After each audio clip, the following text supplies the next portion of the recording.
السلام علیکم ورحمۃ اللہ وبرکاتہ۔ تمام تر حمد و ثنا اس ذات لم یزل کے لیے جس نے انسان کو اشرف المخلوقات بنایا، اور تمام تر درود و سلام اس آقا دو جہاں پر جو جہانوں کے لیے رحمت للعالمین بنا کر بھیجے گئے۔ سامعین و ناظرین، آج جو میں واقعہ سنانے جا رہا ہوں اس میں ہمارے لیے عبرت ہے۔ واقعہ کچھ یوں ہیں۔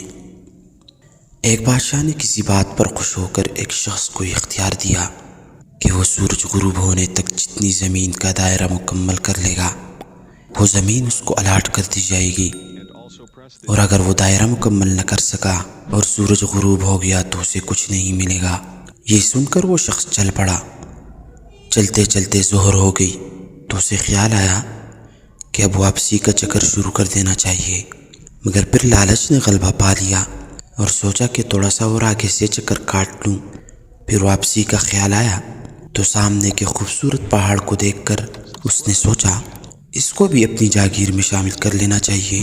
الغرض واپسی کا سفر کافی دیر سے شروع کیا۔ اب واپسی میں یوں لگتا تھا جسے سورج نے اس کے ساتھ مسابقت شروع کر دی ہے۔ وہ جتنا تیز چلتا پتہ چلتا سورج بھی اتنا جلدی ڈل رہا ہے۔ عصر کے بعد تو سورج جلنے کی بجائے لگتا تھا پگھلنا شروع ہو گیا ہے۔ وہ شخص دوڑنا شروع ہو گیا کیونکہ اسے سب کچھ ہاتھ سے زیادہ نظر آ رہا تھا۔ وہ اپنی لالچ کو کوس رہا تھا مگر بہت دیر ہو چکی تھی۔ دوڑتے دوڑتے اس کا سینہ درد سے پٹا جا رہا تھا، مگر وہ تھا کہ بس دوڑے جا رہا تھا۔ آخر سورج غروب ہوا تو وہ شخص اس طرح گرا کہ اس کا سر اس کے سٹارٹنگ پوائنٹ کو چھو رہا تھا اور پاؤں واپسی کے دائرے کو مکمل کر رہے تھے۔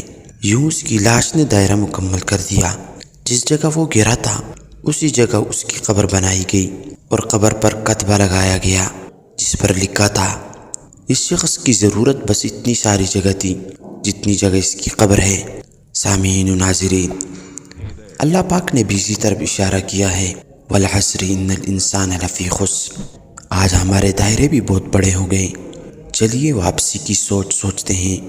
اللہ پاک ہمیں موت سے پہلے موت کی تیاری کی توفیق نصیب فرمائے اور خاتمہ بالخیر فرمائے۔ سامعین و ناظرین، اب تک کے لیے اتنا ہی۔ مزید جاننے کے لیے چینل کو لازمی سبسکرائب کریں۔ اللہ حافظ۔